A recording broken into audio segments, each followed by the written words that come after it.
Good afternoon. Canada-U.S. Trade Minister Dominic LeBlanc and Chief Negotiator Ed Sheeran will be meeting with U.S. Trade Representative Jamieson Greer in Washington, D.C. at 12:15. They will be discussing the tentative trade deal between Canada and the U.S. amid a three-day pause of those 50% American tariffs that were set to take effect yesterday. We've reached an agreement that will not only continue to protect American workers, American jobs, American supply chains, but really strengthen the North American economy. Sources tell CTV News there are reductions to the tariffs currently on the table for steel and aluminum.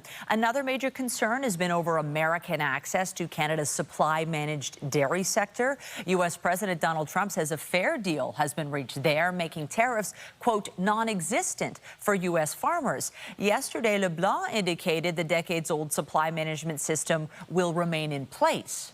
The Prime Minister was very clear. We needed to protect supply management. We needed to ensure that the supply management regime remained entirely intact, and I'm confident that that's the case. On social media, Prime Minister Mark Carney said the agreement is securing the best terms in each of Canada's most important strategic sectors and providing greater certainty about our future trading relationship. CTV's Jeremy Sheeran has been following the trade talks. He joins us live now from Ottawa with more. Jeremy, is there any indication of what today's discussion in Washington will be focused on? Well, Michelle, we'll be watching closely for sure as Minister LeBlanc and Canada's chief trade negotiator, Ed Sheeran, will be meeting once again with U.S. Trade Representative Jamieson Greer. Unclear at this point what that means, whether it means that the two sides are that much closer to a deal and maybe the minister is there to help get things across the finish line, or whether there's still a lot of work to be done. We've heard some mixed messaging in terms of how close the two sides are to a deal. The U.S. administration and President Donald Trump have said multiple times that basically there is a deal between the two countries, while Canadian officials have been a lot more careful in terms of their wording, talking about still work needing to be done to get the deal across the finish line. And the details here are what are going to be important. And we don't have much on the details of this deal. As you've touched on, we know that there is a lot of talk about U.S. booze. That has been the case for some time now in this trade relationship between Canada and the U.S.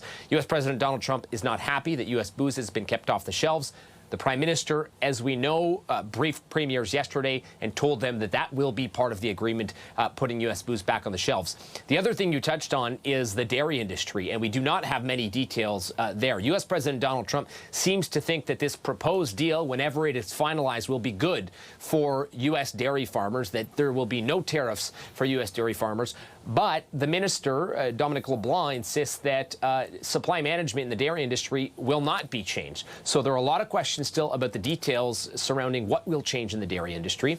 And the big thing Canada is looking for in terms of a reprieve on this side is the sectoral tariffs that have been in place on steel and aluminum, on the auto sector, and on softwood lumber. The big questions that remain are how much of a reduction will Canada get in those tariffs, and will that reduction apply to all of those sectors? What CTV News has learned is that that has been part of negotiations, and that reducing some of those sectoral tariffs will be part of this deal when it does get across the finish line. But the details, Michelle, are going to be very important here and should indicate whether or not Prime Minister Carney has been able to get what most Canadians will consider a good deal or not. Yeah, we haven't gotten many specifics from the Carney Liberals. What are next steps now? So this is a three-day pause. What happens next? Yeah, I think that, the next 24 hours or so are going to be absolutely crucial. And, nothing is off the table when it comes to trade and when it comes to the U.S. administration and Donald Trump particularly. And so this deal is not going to be done until it is signed and until it's officially, really completed. And so U.S. President Donald Trump on Tuesday evening initiated that three-day pause. That means we're into day 2 of the pause. Tomorrow will be day 3. And so likely tomorrow will be the big day, and likely we will hear tomorrow late into the evening hours at some point what this deal actually is and hopefully learn more details. So the next steps really are going to be what happens today during today's meeting. It is not expected we'll hear from the minister, despite the fact he is meeting again with Trade Representative Jamieson Greer, along with Canada's chief trade negotiator. It's not expected we'll get an update from them today, but we will see the two sides meet. And then tomorrow will be a crucial day as well, as it comes down to the wire on that 3-day pause, of course. CTV Jeremy Charon live for us in Ottawa. Thank you. Yeah, anytime, Michelle. And he touched on it. U.S. booze could be returning to shelves across the country, including here in Ontario, as part of the trade deal with the U.S. Several premiers say the Prime Minister has asked them to lift provincial bans on American liquor. CTV's Queen's Park Bureau Chief Siobhan Morris has been following this side of the story. She joins us live now with more. Siobhan.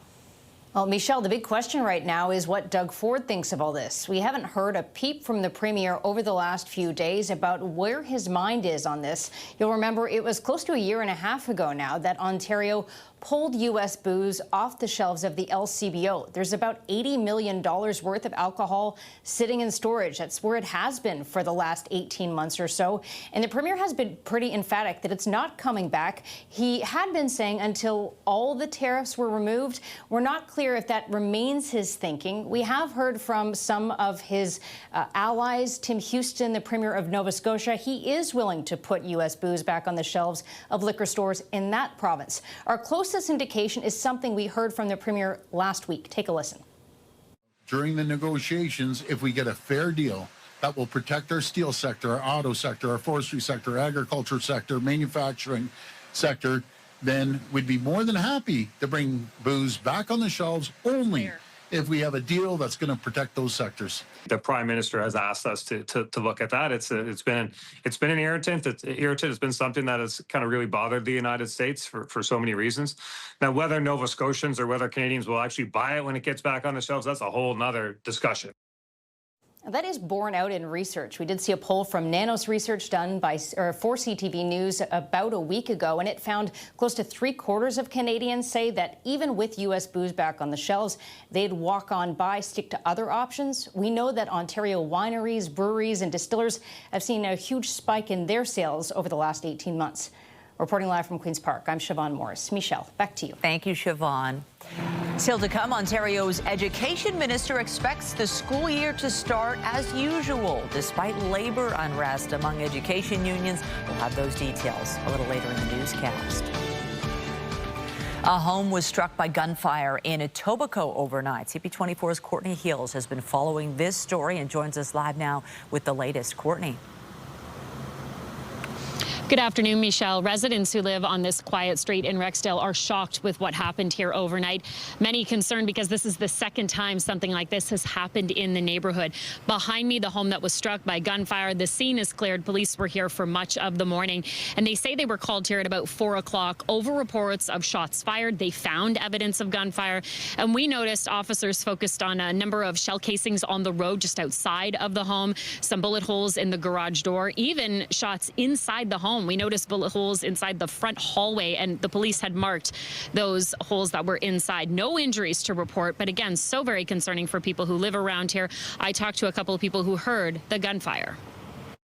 Like it's 4 o'clock in the morning. It happened. It's 4 o'clock in the morning. I heard like 3 shots. Yeah, in the morning. That's all I heard. Yeah. Did you know it was a shooting? Yeah. I know. It's feel like shooting because it's a silence after that. Yeah. Totally quiet. Just 3 shots and then quiet after that. That's all. I see the 3 days ago, the shot in the morning, 3 a.m. And it's scary that time, And I see yesterday night again, same thing. But I see some problem there, Yeah. And it's scary. So you said your wife heard? Yes, 3 a.m. in the morning. And again, same yesterday, same time, 3 to 3:30 a.m. But I didn't hear, my wife heard it. And it's scary, she said, again, it's happening. And it was just a couple of days ago that residents woke up to a very similar scene. It was early Tuesday morning. Shots rang out on this same street toward a home. A gunfire struck a home, a couple of cars, no injuries there. The police still investigating that case. And there's nothing to suggest there is a link between the two, but that will be something investigators will look into. For this latest case, Michelle, we have no information on a suspect or suspects. That will be the focus for investigators and, of course, what the motive is. Over to you. CP24's Courtney Hills live for us. Thank you. And shots were fired in North York overnight. Police called to a home on Burnett Avenue near Yonge and Shepherd, where they found multiple shell casings. Investigators have not provided any details about possible suspects, and no injuries reported here. Police are searching for a man accused of sexually assaulting a 6-year-old child at a downtown park. Police have released these images of the suspect on Tuesday afternoon.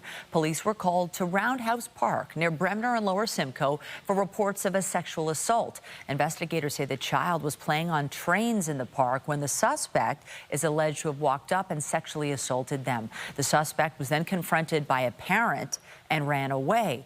Police are asking anyone with information to come forward.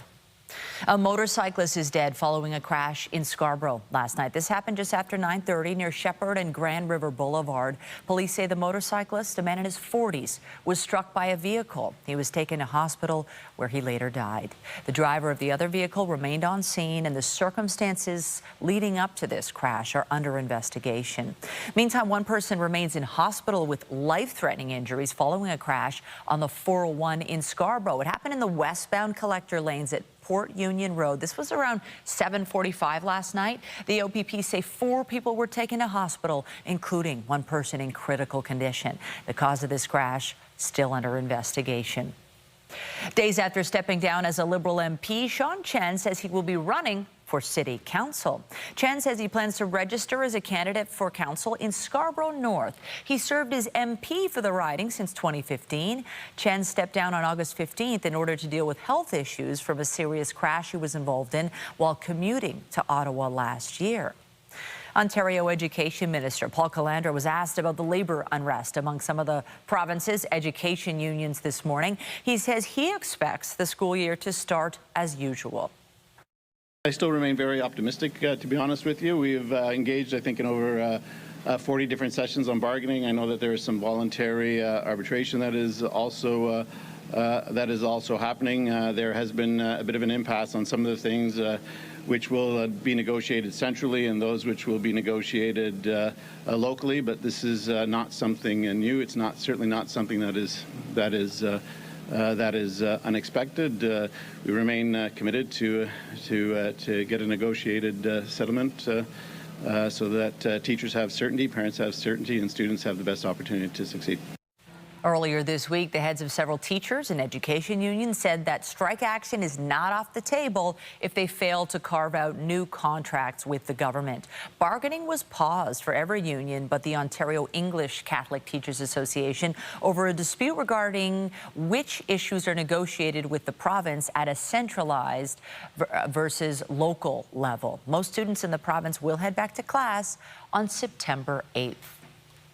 It is set to be a busy weekend in the city with a number of events on tap, including the CNE and several high-profile concerts. Transit agencies say they're taking steps to make sure everyone is able to get around smoothly. CTV's John Musselman joins us live now from Union Station, which will be bustling, John. Sure will, Michelle. As you know, there's so many events in the summer weekends, and especially this weekend. As you mentioned, we've got the CNE opening on Friday. We've got the Ed Sheeran concert at the Rogers Centre. We've got BTS up at Downsview. So the Metrolinx and TTC will have to be moving thousands of people around this area today, and they say they are ready for the weekend, including extra service on the GO lines and the TTC as well. Factoring in the extra clients they'll have to move around this weekend. Again, thousands of people will be coming into the city from all over different regions here. The Union Station will be the hub. People moving up to Downsview and beyond for these events. We did have a chance to speak to Metrolinx and the TTC. Here's what they had to tell us just a short time ago. We're going to have additional weekday and evening trains. For instance, those wanting to stay in the city longer. We're going to be offering Lakeshore West evening train leaving approximately 12:17 a.m. as opposed to 11:47 p.m., along with some additional GO buses leaving Union Station later on in the evening. We will have our rapid response teams. We'll have the different express bus routes functioning. We'll have the 509, 511. We'll have our customer service agents on board. So we deal with the customers. We'll deal with any issues that should occur in a rapid response time, so it doesn't impact upon service. So we're not starting from zero, we're starting from a very strong position, and we're ensuring the learnings, the customer experience, the safety factor, the ability to get to A to Z, as I highlighted here, which we've delivered in today with the SRT, will be there, and everyone will feel the benefit of.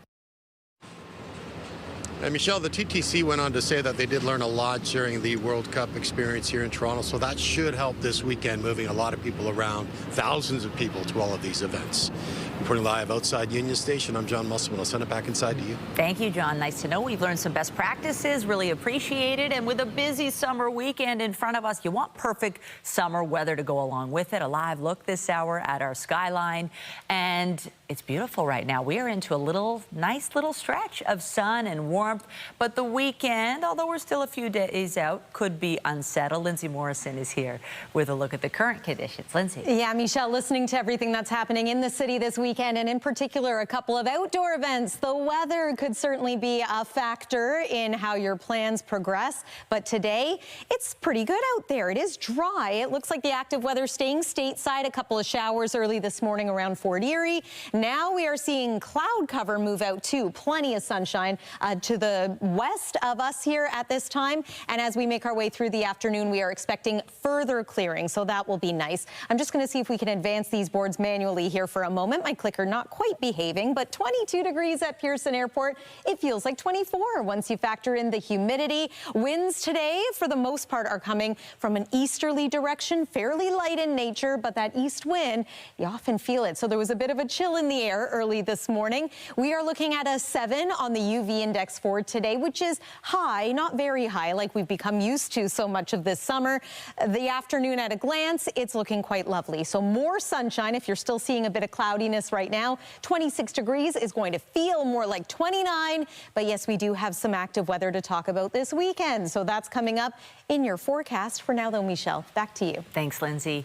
Turning now to the latest on the wildfire situation in northern Ontario. Canadian and Mexican crews are keeping up efforts to control the massive Rinker Lake complex north of Thunder Bay. Officials said activity remained low through yesterday. This morning, the province revoked its evacuation and implementation orders related to those fires. They covered a number of communities west of Lake Nipigon. Use of roads and lakes there is now allowed once again. Across the northwest, there was one new fire confirmed yesterday for a total of 69 active wildfires, 7 deemed out of control. In the northeast, there was also one new fire yesterday for a total of 42, 1 out of control. In BC, the Bald Range wildfire is still burning out of control. Still, residents in the nearby community of Summerland are returning to their homes. More than 4,500 properties were taken off the evacuation list this week after about 10 days, but they do remain on evacuation alert. Some who live on the outskirts and in rural areas are waiting to go home as crews assess ongoing risks and repair power infrastructure. A new hydro deal announced earlier this week between Quebec and Newfoundland and Labrador is being touted as the biggest clean energy investment in Canadian history. However, some residents near the site of the project are concerned it could create trouble. CTV's Garrett Barry reports. Thousands and thousands of jobs have been promised if this new hydro deal gets to the finish line. But while politicians are celebrating, the new and better deal finally in our hands. It is time for us to roll up our sleeves and get to work. The nearby town of Happy Valley Goose Bay says it's bracing for what's to come. During the Muskrat Falls construction, as a town, we received very little out of that project, except problems. During that last mega hydro project, Happy Valley Goose Bay Mayor Bert Pomeroy said his town was left to deal with a spike in drug addiction that long outlasted the work camps and construction jobs nearby. We have a lot of people that fell through the cracks.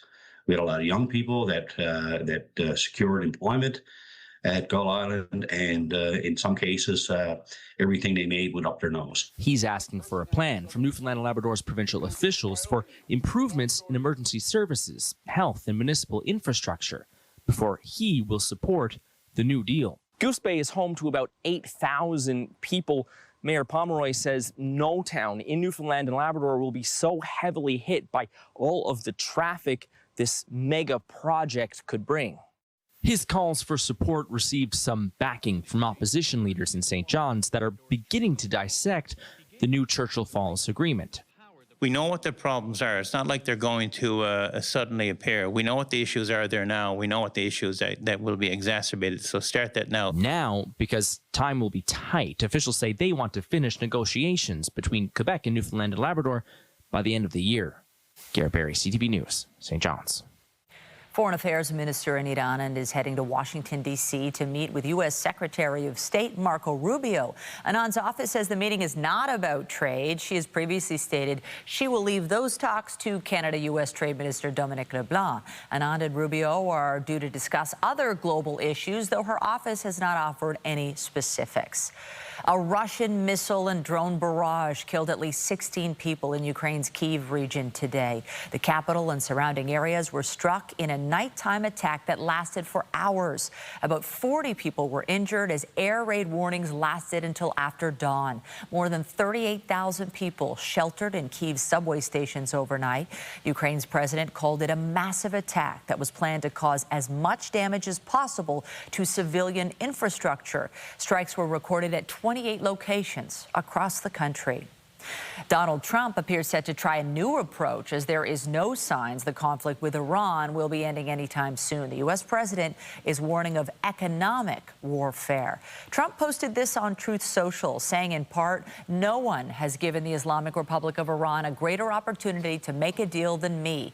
Tragically for them, they have failed to take it. Therefore, today, I am announcing the most crushing economic operation ever taken against any country.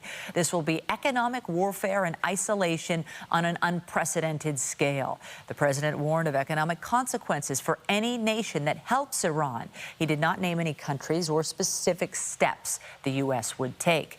Oil prices rose 2.5% today following Trump's threat. The jump is sending worries about inflation and bond yields higher. The blockage of the Strait of Hormuz is also putting pressure on global fuel supplies. Meanwhile, Pierre Poilievre has invited the former Crown Prince of Iran to Canada, but the conservative leader says he has stopped short of endorsing him. The former prince sees himself as Iran's best chance to return to democratic freedoms experienced before the 1979 Islamic Revolution. The Duke and Duchess of Sussex are reportedly returning to the UK to live. Today, the Prime Minister was asked about an important issue for the couple, their security, and who will pay for it. Well, this is a private matter. It's a matter for Harry and for Meghan, and we wish them well in the move that they're making. Harry and Meghan's security has been a contentious issue since they lost automatic police protection after stepping down from royal duties in 2020 and subsequently challenged the arrangements in court. The couple is reportedly moving from the U.S. to a residence outside London later this month. The king has said there will be no change to their status as non-working members of the royal family. Lindsay. Well, it's certainly not looking like a perfect weekend weather forecast, so let me encourage you to get outside the next couple of days here, including this evening. Maybe this is the night that you hit up a patio or enjoy dinner in the backyard or on a balcony. Should be quite lovely. We expect further clearing and a clear sky overnight tonight. Eventually, though, we fall to a low of about 13. Here's a look at your CNE forecast for tomorrow, opening day, and it's going to be a sunny sky. 26 degrees will feel more like 29. Here's the thing, though. We've got some active weather moving in for Saturday and Sunday. Neither day is expected to be a washout, but with this, we could experience some pretty heavy downpours in places. We've already seen that this summer. We're hoping for not a repeat. Stay with us. We'll detail your weekend weather forecast after the break. When you see it happen, send it to CTV News. Text 10400 from your screen to ours. Text 10400.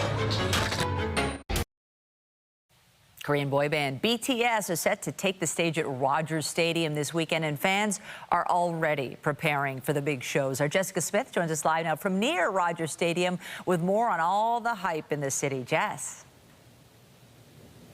Well, Michelle, it's been almost 10 years since the band has been here. They were founded in 2013, and it's so exciting. And they're bringing their RE Rung World Tour right here to Rogers Stadium for 2 back-to-back sold-out nights, and it is going to be exciting. There's roughly 50,000 people expected both nights, so about 100,000 people set to make their way here throughout the weekend, so you know it is going to be busy. According to the Rogers Stadium website, gates open at about 4 p.m. or just about 4 hours before the show. So for that 8 p.m. show, they open at 4 p.m. On the Rogers Stadium app, fans are being encouraged to take transit, as our John Musselman mentioned earlier. The City of Toronto is also embracing the BTS mania. City Council agreed to temporarily rename a portion of Yonge Street from North York Boulevard to Finch Avenue to BTS Boulevard. According to a notice of motion from the City of Toronto that goes on in part to say fans will be given permission to dance as they gather along Yonge Street, providing North York with an opportunity to showcase Korean Town North, that is hosting the largest Korean festival in Canada at Mel Lastman Square over the weekend. Fans can stop along the way along the honorary BTS Boulevard with lots of photo ops everywhere. The temporary name change is going to take place right around August 21st through to September 23rd. Fans lined up early this morning for a pop-up event at Yorkdale Mall where they were able to customize some merchandise with lots of excitement bubbling over and really ahead of the excitement heading into this weekend for the back-to-back shows. Let's listen in. It's been a long time coming, and it just feels so special to see the boys like back in Toronto, back in Canada, and I know like the city is like doing all that they can to welcome them. I'm going on Saturday. Yeah, I flew in from Calgary yesterday, and then my aunt drove me. We left at like 6 a.m. to get here this morning. Definitely their music just really speaks to you, and they always cover really deep subject matters, and we just really love them. We're so excited. Just for the music, and they are good people, so want to follow them more. Now, I checked Ticketmaster this morning. There is not a single ticket left. It is sold out both nights, so you know it is going to be exciting, but also very, very busy down here. Again, both shows begin at 8 p.m. here at Rogers Stadium. It is going to be something wonderful. Reporting live, I'm Jessica Smith. Michelle, I'll send things back inside to you. Thank you, Jess. Yes, I think BTS are going to be blown away by the reception that they get at Rogers Stadium. I really hope the weather doesn't dampen things, although we've seen many massive concerts happen there with a lot of rain, and it's not the end of the world unless they cancel it. Exactly. It is a rain or shine event that is expected to happen. Of course, that hasn't always been true. Just earlier this summer, there were a couple of weather cancellations. Fingers crossed. I think fans are going to want to consider a poncho, though, especially for Saturday night. We've got some, at the very least, showers. Worst case, some torrential downpours on the way. Maybe some thunderstorms as well. But ahead of that, we've got some nice weather to enjoy today and to look forward to tomorrow. Weather is brought to you by the Presler Law Firm. Injury lawyers, you don't pay unless they win. I do wish those concerts were tonight and tomorrow night, but hey, guess what else is happening tomorrow? Opening day of the CNE, and it looks like the Midway is ready to go. This live look coming from Hotel X, a nice camera that we have there, and the sun is shining. We've been waiting for the cloudiness to clear. It looks like that has happened around the City of Toronto and much of the GTA. So let's talk temperatures for your afternoon. Right now, it is 22 degrees. It was a fresher start today. Perhaps you noticed that as well. The east wind contributing. So it's a little humid out there. You're going to notice it later this afternoon and into the early part of the evening. We will feel closer to 30, which again is typical for this time of year. 26 degrees is our forecast daytime high. Low to mid-20s expected across southern Ontario. And then tonight, slightly below seasonal once again. It is a clear sky, so at least there's that. But 13 for the low. As the sun rises tomorrow, we will see that temperature quickly climb. And then eventually daytime highs very similar to today. Mid-20s in most areas. Mainly sunny sky. It's going to be a glorious Friday and a nice way to finish off the week and kick off the weekend. Like I was saying, though, I wish the weekend forecast was looking quite as promising. Here's our satellite and radar currently. Still seeing some clouds cloudiness hug the east end of the GTA shoreline at the moment and around Niagara, but that too is going to move out for you.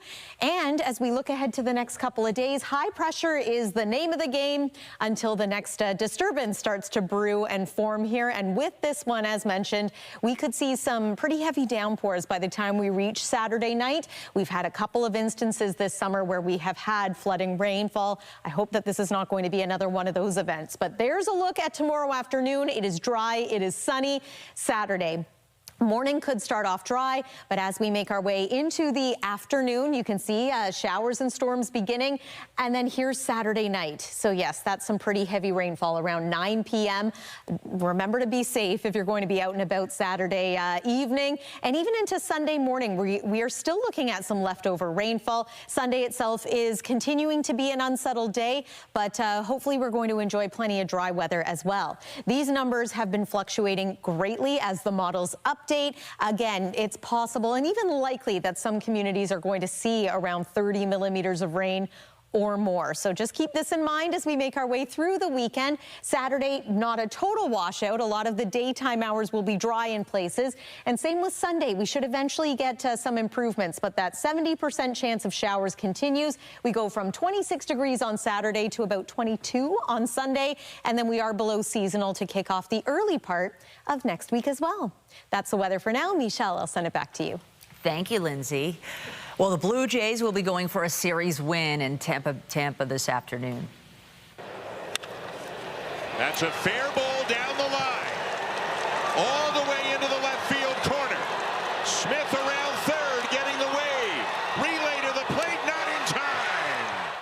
The Jays were down by 6 runs against the Rays last night. They rallied late, coming within one single run of completing the comeback, but ultimately fell short, losing the game 7-6. I thought they had it. The team is currently 1 game out of the final playoff spot in the American League. First pitch for the final game of the series is set for 1:10 p.m.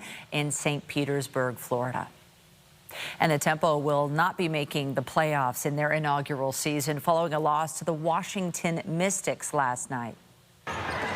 Rice for 3, knocks it down.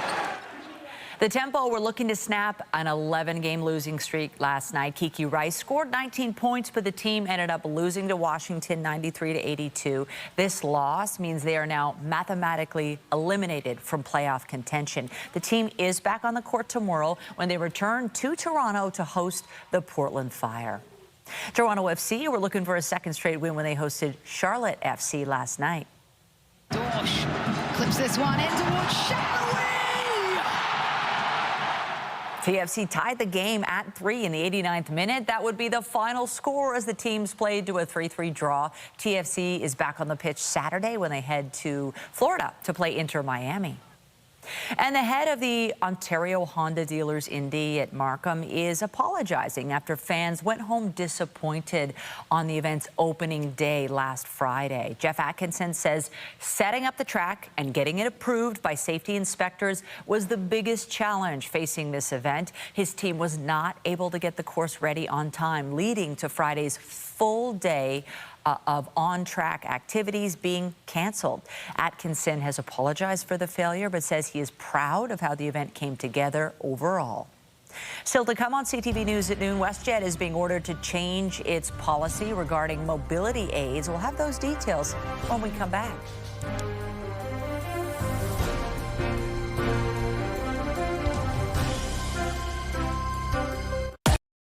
Sick Kids tells CTV News it was targeted in a cybersecurity incident that managed to gain unauthorized access to its systems.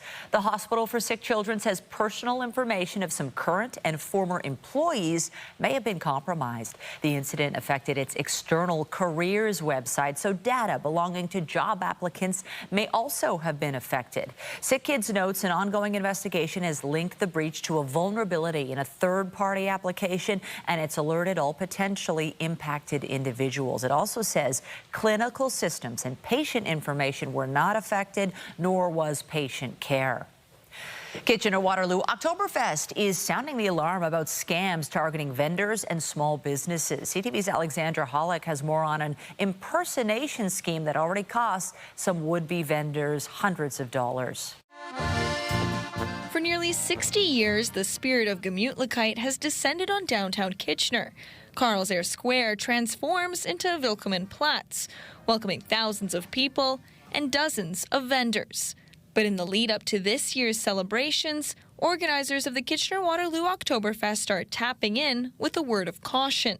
Unfortunately, we have had some people that have fallen prey to the scams and paid money to be a part of our vendor market, which it wasn't us at all. Executive Director Tracy Van Kelsbeek says she's received more than a dozen emails and phone calls just this week from concerned business owners targeted in a vendor scam. They've been going out with emails, setting up fraudulent Facebook and Instagram pages and contacting people. They've even impersonated Van Kelsbeek herself, inviting people to pay to secure a spot in the square. It's super sad because you think about the vendors are generally small businesses. They don't have a lot of extra money to be putting out there. They want to be part of these community events, and then people are preying on that. It looked very legit. Christine Beam is a sales rep for a spice company.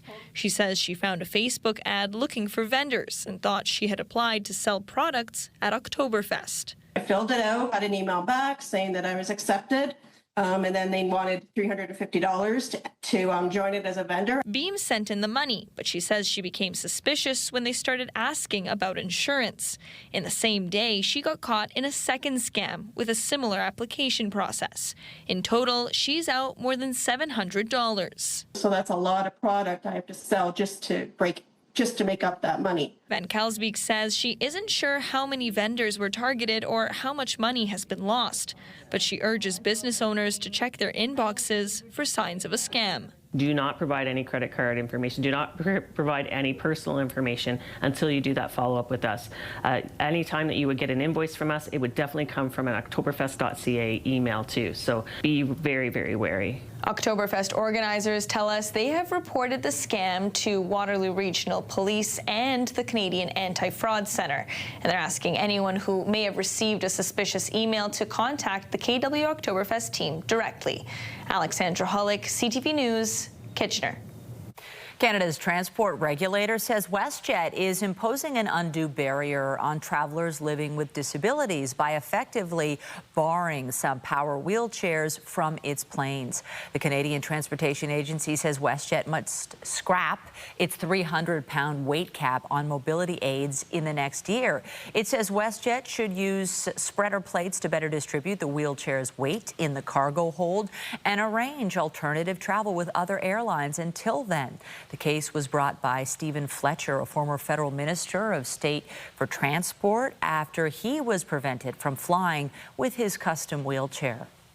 Still to come, testimony is underway in the landmark trial involving Meta. We'll have the latest on the case when we return. Get Toronto's top stories, breaking news alerts, and watch live. Download the CTV News app.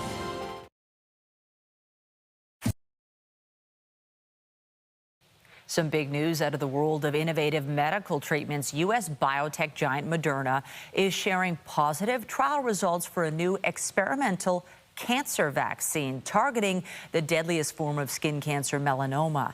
Moderna and Merck are developing the treatment together. It relies on mRNA technology, the same technology used in COVID vaccines. The cancer shots are designed based on each patient's tumor, and they're designed to teach the immune system to recognize the unique genetic fingerprint of their cancer. The companies say when paired with an existing immunotherapy, the new vaccine treatment helped reduce the risk of cancer returning or spreading further.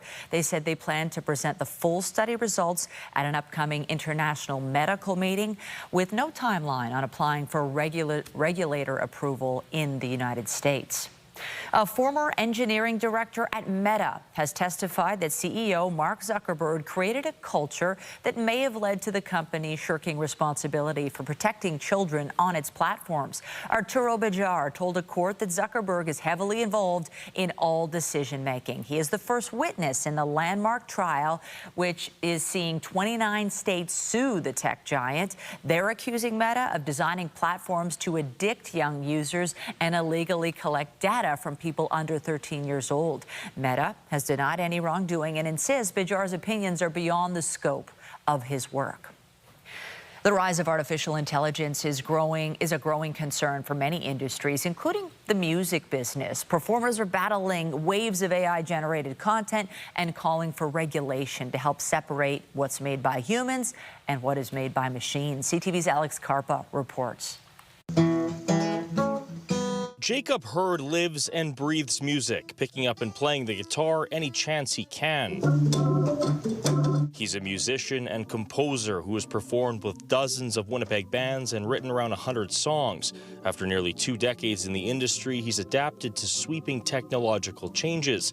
But the rise of artificial intelligence has him increasingly concerned. A lot of people are using it to just undermine the very foundations of the creative process. All local Manitoba bands. It's a concern shared by local musician and podcaster Joel Emerson, who says it's becoming more challenging to manage and limit the use of AI. We're losing our creativity. We're losing our love of live music as well, because these AI artists aren't going to perform it live. First time in San Juan. The Puerto Rico song went viral on social media and became a hit song when it was posted in April, but it wasn't made by a traditional musician. Instead, created by AI, something Emerson is starting to see more of. You just see some AI artists that are just putting music out, getting paid, and then they're releasing 60 songs a year. Back in June, the federal government released its AI strategy, but the issue of copyright protection for Canadian content creators was not mentioned. Musicians like Emerson and Hurd would like to see some regulations in place, but tech experts say it's not that easy. It is increasingly difficult to build systems that can detect AI-generated content. Right? The whole point of AI is that it makes stuff that sounds and looks just like humans can make, and so we can't rely on detection systems to find it. We have to rely on the models to label it. As AI continues to reshape the way music is made, local musicians say the challenge will be making sure the technology doesn't come in the way of those who continue to make music. Alex Karpa, CTV News, Winnipeg. With a quartet of Beatles biopics currently in production, a rights company representing the Fab Four has signed a new merchandising deal. Love, love me do. You know I love you. Apple Corps Limited and Universal Music Group say they've reached a long-term global partnership related to the Beatles. The deal with UMG covers worldwide physical and digital merchandise, licensing, and e-commerce on behalf of the band. The announcement comes as director Sam Mendes is working on the Beatles, a 4-film cinematic event. These movies will tell the story of each band member, with Harris Dickinson playing John Lennon, Paul Mescal portraying Paul McCartney, Barry Keoghan and as Ringo Starr, and Joseph Quinn as George Harrison. They're expected to debut in 2028. Coming up, a historic feat of strength. We'll have more on an Ontario woman who became the first to lift a piece of Scottish history. Her story next.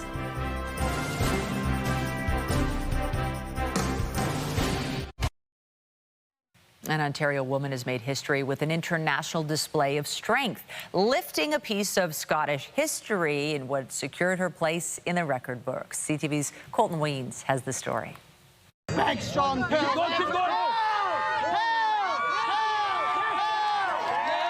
Laurie McDougall-Sukrach entered the record books on August 1st, becoming the first woman from Canada to lift the historic Dinnie Stones in Scotland. I was the 22nd woman all-time to lift the historic Dinnie Stones in Scotland. They weigh 733 pounds combined. One weighs 414.5 pounds, the other 318.5 pounds, and were once counterweights for work on a bridge in Scotland. It's really heavy, so it's about 4.5 times my own body weight, so it's pretty heavy. The 43-year-old 5'4" strong woman has been training twice a week for a year for this specific feat at her Campbellville home, using specific equipment to mimic the lift, gaining confidence along the way. I saw that there weren't any women from Canada who had done it so far, and all year I've been like, okay, if nobody beats me to it, I'm going to be the first. And she wouldn't have been able to do this without help from her coach. It's just 2 giant rocks that you have to pick up, right? So it's very skill specific. And if you're not training that specific skill, it's going to be hard to just walk up to them and do them regardless of how strong you are. A software developer by trade, she's been competing in strongman competitions since 2016, pulling trucks, carrying cars, lifting Atlas stones, and tossing cabers. Lori loves strongman, and the Dinnies are just kind of like the next step. Well, McDougall Sucreg has already lifted her goal. She's planning to head back to the UK and continue lifting historic stones. I will try to lift other things. I haven't decided yet what my next kind of like big goal is going to be. Even if there's something that she doesn't really know about yet, if she hears about it, she's immediately going to be like, I'm going to do that next. But no matter what, she'll always be the first Canadian woman that's lifted the Dinnie stones. Colton Ween, CTV News, Campbellville. Lori, man, she makes it look easy, although, Amazing. my goodness, that is so cool. And relatively light lifting in the weather department, at least for the next few days. And then there's some tricky stuff. And then it becomes a little complicated. Hey, I'm just thinking about how you can see some cool things just like that at the CNE. And of course, the X kicks off tomorrow with some rather good looking weather. Here's a look at what you can expect if you're thinking of venturing down to the exhibition grounds. Loads of sunshine and pretty comfortable temperatures for your Friday. If you're doing some camping, yeah, Friday's the best looking day out of the next 3 past today. It is going to be unsettled for both Saturday and Sunday. Risk of thunderstorms. There could be some very heavy downpours in areas, especially into Saturday night. Some lingering shower activity through Sunday. And then your 7-day forecast looks like this. Overall, we are a bit cooler into Sunday and the early part of next week. Doesn't look like this is a permanent change. We should warm back up to seasonal, but we're going to keep an eye also on a couple of days next week for the chance of showers, or at the very least a little bit of cloudiness through the middle of next week. But yes, today and tomorrow, Michelle, good days to get outside before all that active weather this weekend. Thank you, Lindsay. Appreciate it. And that is CTV News at noon. Remember, you can get Toronto's breaking news all day long on CP24 and at ctvnewstoronto.ca. For Lindsay Morrison and the whole team here, have a pleasant afternoon. I'm Michelle Dubé. Be sure to join us later for CTV News at 5 and 6.